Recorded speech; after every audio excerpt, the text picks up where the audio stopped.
Maligayang pagdating sa kwentong Biblia. Nakarinig ka na ba ng mga anghel na lumabag sa banal na utos at nagbayad ng sukdulang presyo para dito?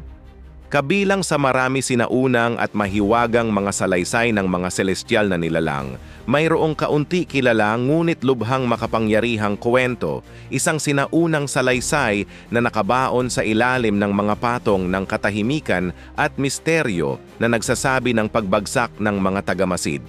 Hindi ito ordinaryong kwento o pabula na hinubog ng tanyag na imahinasyon. Ito ay isang peklat na nakaukit sa tela ng paglikha. Isang kaganapan kaya malalim na umalingaw-ngaw sa langit, binagtas ang mga espiritual na kaharian at nag-ugat sa mismong kaluluwa ng lupa. Sa gitna ng maraming mga salaysay ng mga celestial na nilalang at mga banal na labanan, kakaunti ang nagdadala ng simboliko at umiiral na bigat ng kwentong ito. Ayon sa mga sinaunang balumbon, lalo na ang mahiwagang aklat ni Enoch, 200 anghel, mga nilalang na huwad mula sa sinaunang liwanag at ipinagkatiwala sa pagbabantay sa sangkatauhan, ay gumawa ng isang hindi pa nagagawang desisyon. Ito ay hindi isang utos mula sa itaas. Walang inilabas na utos ng Diyos. Ito ay isang pagpipilian, isang sinadya at pinag-isang pagkilos ng paghihimagsik, hinihimok ng isang pagnanais na para sa mga celestial na nilalang ay ang pinakamabigat na kasalanan. Ang mga anghel na ito, na kalaunan ay kilala bilang mga tagamasid, ay umalis sa mga makalangit na kaharian upang makiisa sa mga anak na babae ng mga tao, isang kilos na sa unang tingin ay tila romantiko, kahit na marangal, ngunit sa ang katotohanan ay isang direktang pagsuway sa sagradong kaayusan ng kosmos. Humiwalay sila sa disenyo ng lumikha at nagpakawala ng isang hanay ng mga kaganapan na magpakailanman na magbabago sa kapalaran ng mundo at sangkatauhan. Ngunit bakit ang mga nilalang na ito ay pinagkalooban pipiliin ng kaalaman, kapangyarihan at espiritual na kalinawan ang gayong matinding landas? Ano ang nagbunsod sa kanila na ipagpalit ang pagiging etemidad para sa isang panandaliang sandali ng makalupang kasiyahan? Ang sagot ay namamalagi sa isa sa mga pinakakabalintunaang regalo na ipinagkaloob ng lumikha, ang malayang kalooban. Maging ang mga anghel na ipinaglihi para sa mga tiyak na banal na layunin ay binigyan ng kakayahang pumili, at sa sinaunang panahon na iyon, nabulag ng labis na pagsinta at naakit ng pangako ng paghahari at kasiyahan, ang mga tagamasid na ito ay nahulog. Nagdilim ang kanilang mga pakpak na nagniningning. Ang kanilang walang hanggang ningning ay nabahiran ng anino ng paglabag. At sa pagpiling bumaba, pinili din nilang mahulog. Gayunpaman, may isang bagay na mas misteryoso at malalim na gumagalaw sa loob ng salaysay na ito.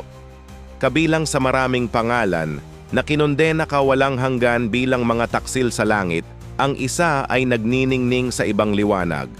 Isa na, ayon sa matagal nang nakalimutang mga teksto at mga tradisyong binulungan, pinatawad. Isang nahulog na anghel na, laban sa lahat ng inaasahan, ay nakatagpo ng katubusan.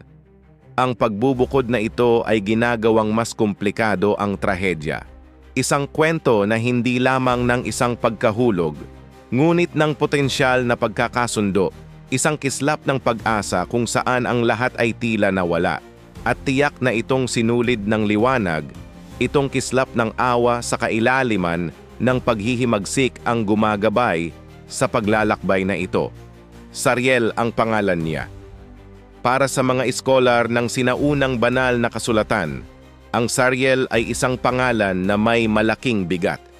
Isang mataas na ranggo na anghel na ang presensya ay hindi limitado sa pagpapatupad ng mga utos, ngunit may access sa malalim na celestial na misteryo. Siya ay hindi lamang isang tagamasid sa pag-aalsa. Naroon siya sa kritikal na sandali ng si Sarnjasa, ang pinakamagaling magsalita at mapanghikayat sa kanila ay tinatakan ang kasunduan ng pagsuway sa itaas. sa bundok Herman. Sa gabing iyon na tahimik, puno ng tensyon, ang 200 celestial na nilalang ang nangako ng katapatan sa isa't isa sa isang hindi masisira na panata na talikuran ng langit para sa pagmamahal ng mga kababaihan ng mundo. Ang isang alyansa ay tinatakan hindi lamang sa mga salita, ngunit sa buong kamalayan sa mga kahihinatnan. Ito ay higit pa sa isang mapusok na pagkilos. Ito ay isang kalkuladong pag-aalsa laban sa kataas-taasang kautusan. Gayunpaman, ang presensya ni Sariel sa eksenang iyon ay nagdala ng kakaibang kulang sa iba. Oo, bumaba siya. Oo, nasaksihan at nakibahagi siya sa kritikal na sandaling iyon. Ngunit ang nangyari pagkatapos ng kanyang pagdating sa mundo ay lubhang nagpahiwalay sa kanya. Hindi tulad ng kanyang mga kapatid na ang pag-uugali ay nahulog sa labis, katiwalian at pagmamanipula, si Sariel ay tila tumahak sa isang paralel na landas. Isa na sa mata ng ang pinakamataas ay may mga bakas pa rin ng kadalisayan. Habang ang mundo ay naging isang yugto ng kaguluhan at hindi nasusukat na kalabisan, ang mga nahulog na anghel ay lumubog ng mas malalim sa paglabag. Napagtagumpayan ng mga pagnanasang hindi pa nila alam noon, nagturo sila ng kaalaman ng sangkatauhan na ang langit ay nagbuklod sa mga kadahilanang higit sa tao ang pangunawa. Ang sagrado ay naging bastos. Kung ano ang nilalayong manatiling nakatago ay inihayag. Ang mga sinaunang mahika, mga inkantasyon na nagbaluktot sa mga batas ng realidad, mga formula ng alkemikal, metalurhiya at mga lihim na katotohanan ng kosmos ay ibinigay sa mga tao bilang baluktot mga regalo. At higit pa riyan, ang mga tagamasid ay nakipag-isa sa mga kababaihan sa lupa. Mula sa mga hindi likas na pagsasama ay isinilang ang mga Nephilim, mga higante ng napakalaking lakas at mga tiwaling kaluluwa, mga nilalang na hindi pag-aari ni sa langit o sa lupa. Mga hybrid na mga nilalang, mga lumalamon ng nilikha, na lumakad na may uhaw sa dugo at mga mata na susunog sa pagkawasak. Ang lupa, minsang isang hardin na hinubog ng malambot ng manlilikha, ngayon ay nagiging isang larangan ng pagkatiwangwang. Nasira ang balanse. Ngunit sa gitna ng lumalalang kadiliman na ito, isang figura ang nahiwalay, si Sariel. Hindi tulad ng kanyang mga kapatid, hindi siya lubusang sumuko sa kalasingan ng laman at kapangyarihan. Oo, siya ay bumaba, ngunit hindi bilang isang kasabwat, sa halip bilang isang saksi, at sa pagtapak sa bastos na lupa, napagtanto niya na ang nangyayari sa kanyang paningin ay isang napakalaking pagkakamali. Lumayo si Sariel, hindi dahil sa takot, kundi dahil sa pagkaunawa.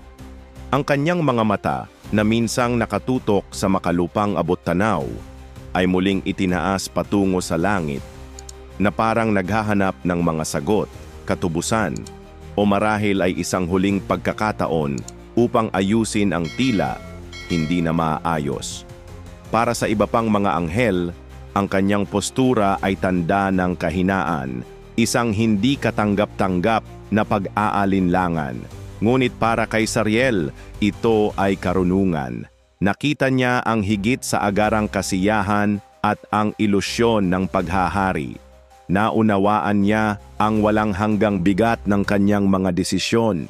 At ang mismong kamalayan na ito ang nag-udyok sa kanya na kumilos, hindi nang may karahasan o puwersa, kundi sa mga salita, payo at babala. Ang mga sinaunang fragment ng mga nakalimutang teksto na walang tradisyon sa bibig at mga bihirang aklat at nagsalita tungkol sa isang anghel sa mga bumagsak na sinubukang pigilan ang agos ng katiwalian. Isa na, sa awa at kalinawan ng pag-iisip ay nagbabala sa kanyang mga kapatid tungkol sa kalaliman na kanilang hinuhukay gamit ang kanilang sariling mga kamay. Ang anghel na iyon ay si Sariel. Lumakad siya sa gitna ng mga nahulog na parang nag-iisa na apoy, sinusubukang buhayin sa kanila ang alaala ng kung ano sila noon. Mga lingkod ng liwanag, tagapag-alaga ng balanse, mga anak ng kataas-taasan. Ngunit ang kanyang mga pagsusumamo ay nahulog sa kawalan. Sa bawat araw na lumilipas, ang lupa naging mas hindi nakikilala. Ang mga Nephilim, mga produkto ng ipinagbabawal na pagsasama, ay nagpalaganap ng takot na nilupig ang mga tribo ng tao gamit ang kanilang supernatural na lakas at katalinuhan.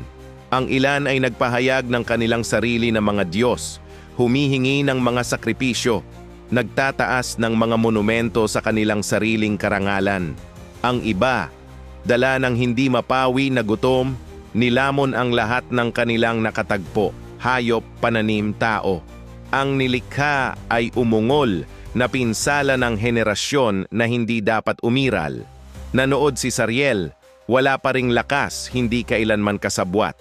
Hindi siya nagtayo ng mga templo, nagpahayag ng walang nakatagong mga turo, hindi nag-asawa, at walang anak. Ang kanyang pinili ay isa sa tahimik na pagbabantay, ang presensya na nagmamasid, nananaghoy, at kapag posible ay sinubukang ibalik ang ilang natitirang balanse. Nakita niya nang may matinding paghihirap ang lumalagong distansya sa pagitan ng kung ano ang mga tagamasid noon at kung ano ang naging sila. Tulad ng mga Diyos sa mga mortal, nakalimutan na nila ang kanilang tunay na misyon, ang protektahan, hindi ang mangibabaw, ang maglingkod, hindi para itaas ang kanilang mga sarili. Ito ay sa kapaligirang ito, napuspos ng kasalanan at kapahamakan, na ang paghatol ng Diyos ay pinakawalan. At kapag humatol ang kataas-taasan, ginagawa niya iyon ng may sakdal na katarungan at hindi nagkakamali na kamay. Mula sa pinakamataas na trono ay lumabas ang hindi mababawi na mga kautusan. Ang mga rebeldeng anghel ay parurusahan at ang lupa ay dinalisay. Si Michael, ang commander ng makalangit na hukbo, ang unang bumaba, dala ang kanyang nagniningas na espada. Si Rafael, manggagamot ng mga sugat ng mundo, sinundan kasama si Gabriel, tagapagbalita ng banal na kalooban, at si Uriel, tagapagdala ng liwanag ng paghatol. Ang apat na dakilang arkanghel nagmartsa tulad ng mga sagradong unos, dala ang mga tanikala ng katarungan. Isa-isa, ang mga tagamasid ay nahuli, ang kanilang mga kalooban ay nadurog, ang kanilang mga espiritual na anyo ay nakagapos, ang kanilang mga tinig ay natahimik sa kailaliman ng kadiliman. Itinapon sa malalim na espiritual na mga bilangguan na tinatakan ng mga banal na anting-anting upang hintayin ang araw ng pangwakas na paghatol. Si Samjaza, na nanguna sa grupo sa tuktok ng Mount Hermon, ang unang bumagsak. Ang kanyang mga tagasunod, isa-isa, ay hinila pababa ng makalangit na puot. Ngunit hindi nakulong si Sariel, hindi dahil sa siya ay nakalimutan o dahil siya ay nakatakas sa mga mata ng mga arkanghel. Siya ay nakita, siya ay hinuhusgahan, at gayunpaman ay naligtas siya. Ang nakakakita ng lahat, ang lumikha ng langit at lupa ay nagmasid sa bawat hakbang ni Sariel. Ang kanyang pagbaba, ang kanyang pagpigil, ang kanyang pag-iwas, ang kanyang nag-iisang pagsisikap na pigilan ang sakuna.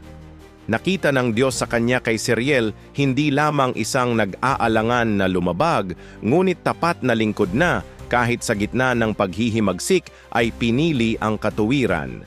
Hindi siya pinalaya nito mula sa paghatol, ngunit ibinukod siya nito. Habang ang kanyang mga kapatid ay pinalayas sa dilim na walang apela, si Sariel ay dinala sa trono, ang kanyang kaso ay dininig, ang kanyang mga aksyon ay natimbang ng katarungan. At sa sandaling iyon, tila isang bagay na imposibleng nangyari. Pinagbigyan ayon sa mga sinaunang tradisyon na napanatili sa mga alingaw-ngaw ng panahon at sa apocryphal na mga fragment, si Sariel ay talagang ipinatawag sa presensya ng kataas-taasan, hindi bilang isang akusado lamang, ngunit bilang isa na ang paghatol ay nangangailangan ng higit pa sa ebidensya o patotoo. Sa harap ng banal na trono, kung saan walang kamalian ang natatanaw at lahat ng katotohanan ay nalalantad, Si Sariel ay tumahimik. Hindi na kailangan ng mga salita. Ang kanyang pag-uugali, ang kanyang pagtanggi na kumilos kapag ang lahat ng iba ay kumilos ng masama, ang kanyang desisyon na huwag tumawid sa mga sagradong hangganan ay mismong isang pagtatapat ng katapatan. At sa mapitagang katahimikan na iyon, ang hindi maiisip nangyari, isang kilos ng awa na bihirang bilang ito ay kahanga-hanga. Si Sariel ay pinatawad, ngunit ito ay hindi lamang isang suspensyon ng pagkondena. Ang ipinagkaloob sa kanya ay naging mas malalim, isang kumpletong pagpapanumbalik. Ang isa na bumaba sa lupa, ngunit hindi pinahintulutan ang kanyang sarili na mabulok, ay ibinalik sa kanyang orihinal na lugar kasama ng mga anghel. Ang kanyang kaluwalhatian ay ibinalik, ang kanyang kakanyahan ay dinalisay. At dahil doon, huminto si Sariel sa pagiging isang tagamasid lamang sa mga nahulog at nagkaanak walang hanggang simbolo ng pagtubos at pagsunod. Ang banal na desisyong ito na pambihira sa kabutihang loob nito ay nagpakilala kay Sariel magpakailanman.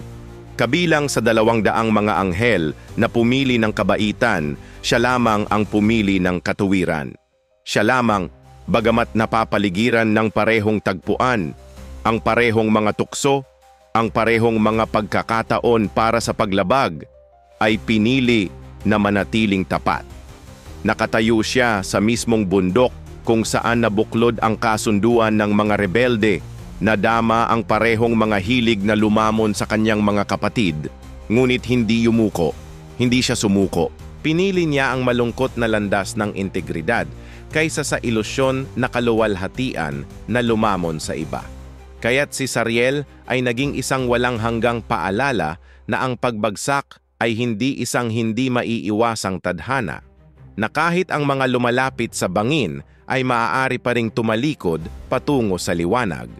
Ang kanyang kwento ay nagpapakita na ang mulat na pagpili ay posible kahit sa gitna ng malawakang katiwalian, na ang katuwiran ay maaaring umiral sa pinakamadilim na konteksto, at ang katapatan, kahit na tahimik, ay umaalingaw-ngaw ng mas malakas sa langit kaysa sa anumang sigaw ng paghihimagsik. Ngunit ang kapatawaran na kanyang natanggap ay hindi naging tanda ng pagtatapos ng kanyang paglalakbay. Sa kabaligtaran, pinasinayaan nito ang isang bagong kabanata na mas sagrado at makabuluhan. Si Sariel ay hindi nakaligtas lamang sa walang hanggang paghatol. Siya ay pinarangalan ng isang bagong layunin. Ang kanyang kaluluwa na ngayon ay lalong dinalisay ng karanasan ng pagsubok ay inatasan ng pag-aalay na nangangailangan hindi lamang ng kabanalan kundi ng empatiya, karunungan at pangunawa. Naibalik sa kanyang maluwalhating anyo, si Sariel ay itinaas sa isa sa pinakamataas na posisyon sa mga hukbo ng langit. Sa mga mapagkukunan tulad ng aklat ni Enoch, binanggit siya bilang isa sa 7 banal na anghel, isang espiritual na piling tao na nakatayo sa harap ng mismong trono ng Diyos. Ang mga ito, ang 7 ay hindi lamang mga executive ng mga banal na utos. Sila ang mga haligi ng celestial na kalooban, mga tagapamagitan sa pagitan ng pinakamataas at pinakamababa, sa pagitan ng walang hanggan at ang panandalian. Ang tumayo sa gitna nila ay hindi lamang isang karangalan. Ito ay isang walang hanggang selyo ng pagtitiwala, kabanalan at misyon sa pagtubos. At ang misyon na ipinagkatiwala kay Sariel ay hindi maaaring mangyari mas angkop sa kanyang kakaibang paglalakbay. Sa kanyang di maarok na karunungan, inatasan siya ng Diyos sa paggabay sa mga espiritu ng matuwid at higit na partikular sa mga sa kabila ng pagpapalabas, ay nagkikimkim pa rin ng kislap ng pagsisisi sa kanilang mga puso. Ang kanyang tungkulin ay naging isang sentinel ng pag-asa, tagapag-alaga ng mga may kakayahang maligtas pa, tagapayo sa mga taong, tulad niya, ay lumalakad sa gilid ng kalaliman, ngunit desperadong naghahanap ng daan pabalik. Walang ibang anghel ang higit na kwalipikado para sa gawaing ito, sapagkat alam ni Sariel, hindi sa teorya, kundi sa pamamagitan ng karanasan, ang bigat ng tukso, ang katahimikan ng langit sa mga sandali ng pagdududa, at ang napakahalagang kahalagahan ng pagpili na ginawa sa tamang panahon. Alam niya kung ano ang magkaroon ng pusong napunit sa pagitan ng liwanag at anino, ngunit nakatagpo ng lakas upang piliin ang katuwiran.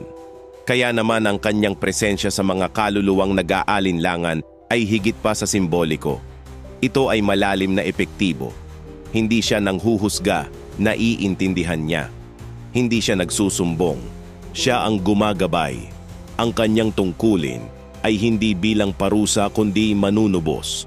At sa tahimik at mahabaging gawaing ito, siya ay gumagamit ng isang kapangyarihang higit na dakila kaysa sa isa na labis na pinagnanasaan ng mga tagamasid, ang kapangyarihang ibalik. Sa gayoy naging isang buhay na instrumento si Sariel ng banal na biyaya, isang sagradong paalala na ang kataas-taasan ay hindi lamang nalulugod sa mga hindi kailanman nagkamali, kundi pati na rin at marahil lalo na sa mga taong kahit nabigyan ng pagkakataong mahulog ay pinipiling manatiling tapat. Ang bagong gawaing ito ay nagdala sa kanya sa direktang pakikipag-ugnayan sa tao na mga kaluluwa. Hindi ang mga hindi na natutubos na napinsala o nahatulan, ngunit ang mga iyon pa rin pakikipaglaban sa panloob na labanan laban sa kanilang sariling mga kabiguan. Ito ay mga espiritu na minarkahan ng pagkakamali, ng pagkatisod at maling hakbang, ngunit sa kabila ng lahat ay hindi sumuko sa laban. Gumaganap si Sariel bilang isang tahimik na gabay, isang halos hindi mahahalata, ngunit malakas na presensya na gumagabay, nagpoprotekta at nagbabala sa mga taong nasa mapagpasyang sangangdaan na sinasalamin ang mismong pagpili na kailangan niyang gawin. Si Enoch, ang patriarka na ayon sa banal na kasulatan ay dinala sa langit nang hindi nakatikim ng kamatayan, ay nagulat sa kanyang celestial na mga pangitain na si Sariel ay nagtataglay ng isang posisyon ng napakalaking responsibilidad sa mga espiritual na kaharian. Siya ang nagbabantay sa mga kahihinatnan ng mga kaluluwa na nagpapanatili ng masilang balanse sa pagitan ng banal na katarungan at walang katapusang awa at na sumasaksi sa bawat sandali ng panloob na pakikibaka ng hindi mabilang na mga tao.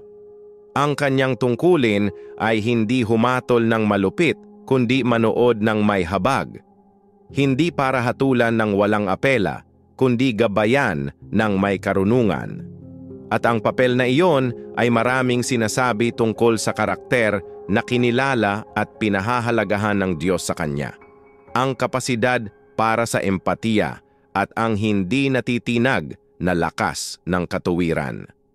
Ang paglalakbay ni Sariel ay naging isang modelo ng aktibong pagtubos.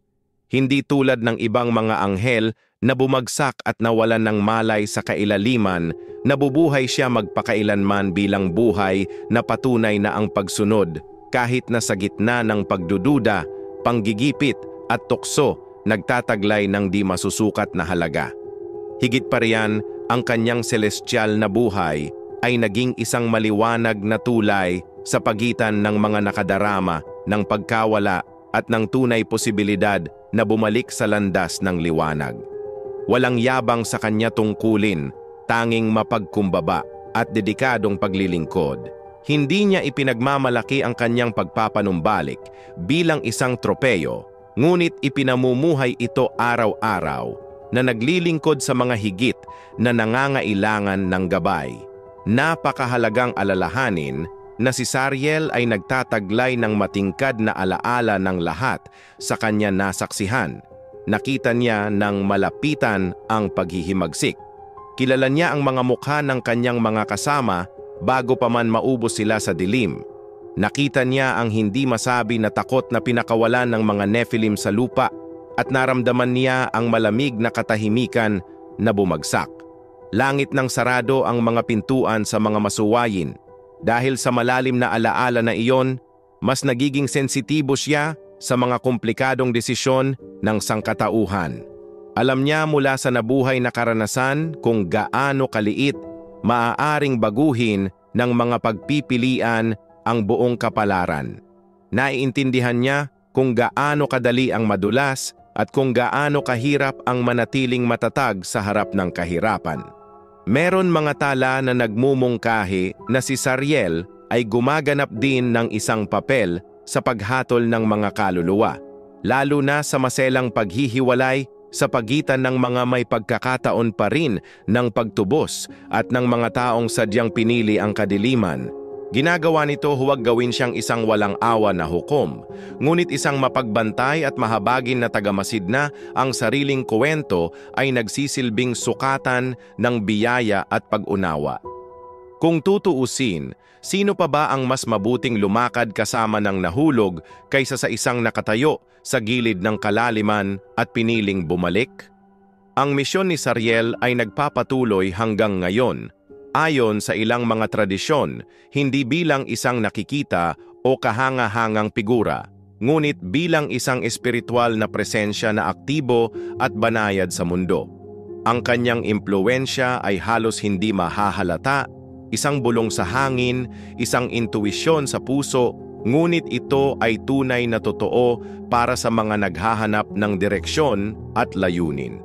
Marami sa mga nakadarama ng biglaang panawagan na magbago na nakakaranas ng malalim na kamalayan sa kanilang mga pagkakamali o na nakatagpo ng di inaasahang lakas sa mga sandali ng kawalan ng pag-asa ay maaaring hindi alam na nasa ilalim ng kanyang mahabaging pagbabantay. Ang kwento ni Sariel ay nag-aanyaya sa atin sa malalim na pagmumuni-muni. Ang pagbagsak ay hindi kailangang maging katapusan. Kahit na ang mga napalapit sa pinakamatinding pagkakamali ay maaari pa ring pumili ng landas ng pagpapanumbalik at pagtubos. Ginawa ni Sariel ang pagpili na iyon at ngayon ang kanyang kawalang hanggan ay nakatuon sa pagtulong sa iba na gawin din iyon. Siya ang anghel na nahulog ngunit hindi napinsala. Ang tanging isa sa 200 pinili ang pagsunod kay sa pagmamataas at dahil doon siya ay naging hindi lamang isang naibalik kundi isang tagapagsauli. Kung ito kwento ay naintriga sa iyo gaya ng ginawa nito sa akin. Ang kwento ni Sariel ang nag-iisa sa 200 napatawad. Isipin mo na lang ilang mga misteryo pa rin ang nakatago sa pagitan ng mga linya ng mga sinaunang teksto. Kaya kung mahilig ka mag-explore sa mga ito, hindi gaanong kilala, malalim na makabuluhang mga kwento, tiyaking mag-subscribe sa channel at i-on ang notification bell para hindi mo makaligtaan ang anumang content na naghahayag ng pinakamalalim na lihim sa pagitan ng langit at lupa.